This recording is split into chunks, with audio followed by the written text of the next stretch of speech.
Yes. Today we discuss chapter 4 sorting material into groups. आज हम chapter 4 के बारे में पढ़ेंगे यानी कि सॉर्टिंग मटेरियल इनटू ग्रुप्स यानी कि किस तरीके से हम मटेरियल्स को ग्रुप्स में कर सकते हैं. Now let we start. Object around us. We have seen that our food and clothes have so much variety in them. Not just food and clothes, there is such a vast variety of object everywhere. हम देखते हैं हमें आसपास कि खाने से लेकर पहनने तक हम बहुत सी चीज़ों में विभिन्नताएं देखते हैं. ऐसा नहीं है कि हम सिर्फ कपड़े और अपने सामानों के आसपास की चीज़ों में ही विभिन्नता देखते हैं, but we see around us a chair, a bullock cart, a cycle, cooking utensil, books, clothes, toys, bottled stones and many other objects. हम बहुत सी ऐसी चीज़ें देखते हैं अपने घर में आसपास जो कि डिफरेंट मटेरियल से बनी हुई होती है, जिनकी डिफरेंट शेप्स होते हैं, कलर्स होते हैं और उनकी अपनी एक यूजेस होती है. Now we will discuss all object around us are made of one or more material. जैसे कि हम जानते हैं जो भी ऑब्जेक्ट हम अपने आसपास देखते हैं वो एक से ज़्यादा मटेरियल से बने होते हैं. दीज मटेरियल में बी ग्लास, ये ग्लास के हो सकती हैं, metals, plastics, would, cotton, paper, mud और सॉइल. यानी कि दीज मटेरियल जो कि हम आसपास जो मटेरियल्स देखते हैं वो या तो ग्लास के हो सकते हैं, मेटल्स के, प्लास्टिक के, लकड़ी के, कॉटन के, पेपर के, मड के, मट्टी के. Okay. Can you think of more example of material. यानी कि आप अगर चाहें तो और भी एग्जाम्पल इन मटेरियलों के ढूंढ सकते हैं. चलिए आज हम एक एक्टिविटी के बारे में पढ़ते हैं. Let us collect as many objects as possible from around us. Each of us could get some everyday object from home, and we could also collect some object from the classroom or from outside the school. What will we have in our collection? Chalk, pencil, notebook, rubber, duster, hammer, nail, soap, spoke of a wheel, bat, matchbox, salt, potato, etc. Now, अगर हम देखते हैं कि कुछ objects हम अपने class के, कुछ जो हमारी एवरीडे जो दिन भर की काम आने वाले ऑब्जेक्ट और कुछ आसपास काम आने वाले ऑब्जेक्ट्स का हम कलेक्शन कर सकते हैं. We can also list object that we can think of. जैसे कि हम can not bring to the classroom. कुछ हम ऐसी चीज़ों के बारे में भी सोच सकते हैं जो अपने क्लासरूम में नहीं ला सकते, जैसे कि ट्रीज़, डोर्स, ट्रैक्टर, रोड.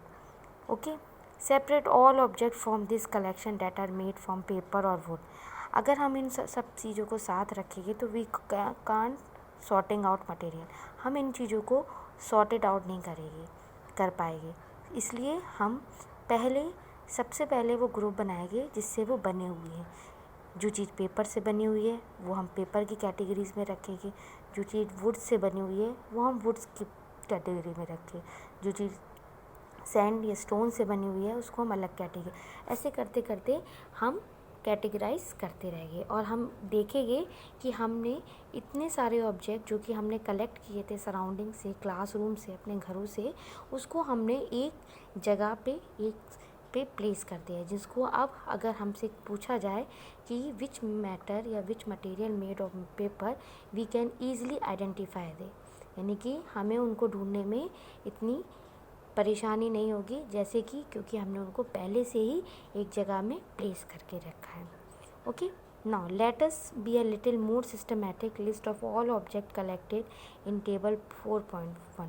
यानी कि अगर आप देखते हो कि फिगर या टेबल 4.1 में आपको बता रहे हैं object and the material they are made of.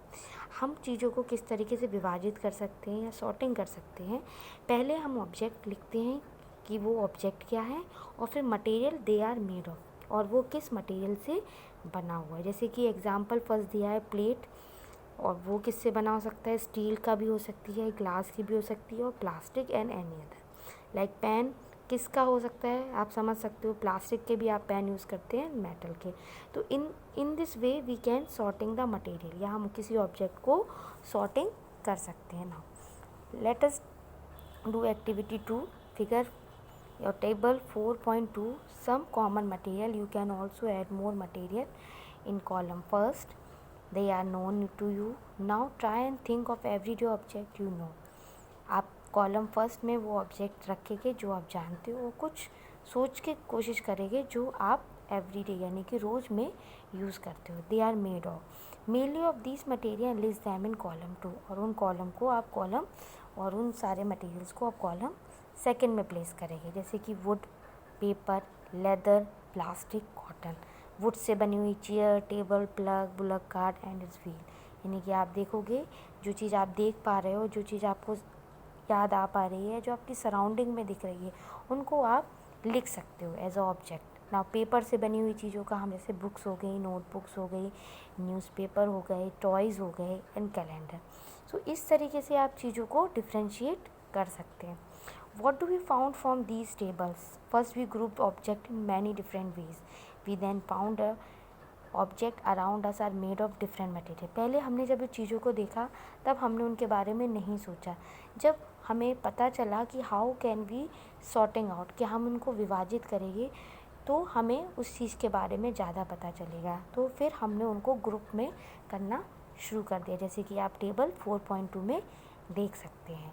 And then again one material could be use for making many different object. ऐसा नहीं है कि एक मटेरियल से आप एक ही चीज़ को बना सकते हैं, आप उसके डिफरेंट ऑब्जेक्ट भी बनते हैं और हम उसके बना सकते हैं, जैसे कि what decide which material should be use for making any given object. It seems that we need to know more about different material. Now properties of material.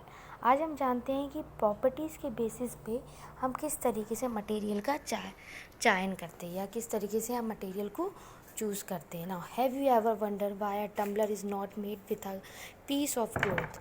Okay, recall out experience and in chapter 3rd and also keep in mind that we generally use a tumbler to keep our liquid. आप समझ सकते हो कि अगर हम glass as a glass use कर रहे हैं तो why we use glass to have, why because it generally जो ग्लास होते हैं, टम्बलर होते हैं, वो लिक्विड पोर्शन के लिए यूज़ में आते हैं। और इसी बेसिस के लिए अगर हम चाहे तो किसी पीस ऑफ क्लोथ्स का टम्बलर बना के यूज़ नहीं कर सकते हैं। क्यों? क्योंकि आपको पता है जो क्लोथ होते हैं वो generally not use to store liquid portion. तो due to the property of materials, यानी कि मटेरियल्स की प्रॉपर्टी की वजह से ही हम उसका चयन करते हैं या उसको सॉर्टिंग आउट करते हैं कि किस मटेरियल या किस ऑब्जेक्ट में उसको हम बना सकते हैं। Okay, so what are all the properties of material that would be important for their uses. ना कुछ प्रॉपर्टीज़ हैं जो कि आज हम डिस्कस करेंगे, जैसे अपीयरेंस, कि वो दिखते कैसे हैं। Material usually look different from each other, जैसे कि wood looks very different from iron, iron appears different from copper और aluminium. At the same time some similarity between iron, copper and aluminium that are not there in wood. आप देख सकते हो कि जो लकड़ी है वो डिफरेंट मेटल से कितनी अलग होती है। ओके, जैसे कि आयरन हो गया, कॉपर, एल्युमिनियम हो गया, ये भी कहीं ना कहीं अपने आपस में प्रॉपर्टीज़ की वजह से ही थोड़े डिफ्रेंशिएट होते हैं, but due to their metal it comes in one category. Okay, now activity 3rd, collect small pieces of different material like paper, cardboard, wood, copper wire, aluminium sheet, chalk and these appearance are. और इसके basis में कि who looks appear shiny, कि कौन सी चीज़ आपको चमक देती है या आपको चमकीली दिखती है, जैसे कि पेपर हो गया, कार्डबोर्ड हो गया, वुड हो गया, कॉपर वायर हो गया। तो आप ये डिफ्रेंशिएट ईजिली कर पाओगे कि जितने भी मेटल्स हैं वो look shiny appearance as compare to non metal, जैसे पेपर हो गया, कार्डबोर्ड हो गया, वुड हो गया, ये आपको शाइनी अपीयरेंस नहीं देगी। Do you notice such a shine और lustre in other material? Cut them any way as you can. Repeat this in the class as the many material as possible and make and those with and without luster. आप बहुत से ऐसे metals भी हैं जो cut सकते हैं, जैसे कि आप जानते हो कि जो मेटल होते हैं वो ठोस पदार्थ होते हैं, पर फिर भी कुछ ऐसे मेटल होते हैं it cut with the knife also. Okay, तो इन लेटर वी कैन डिस्कस।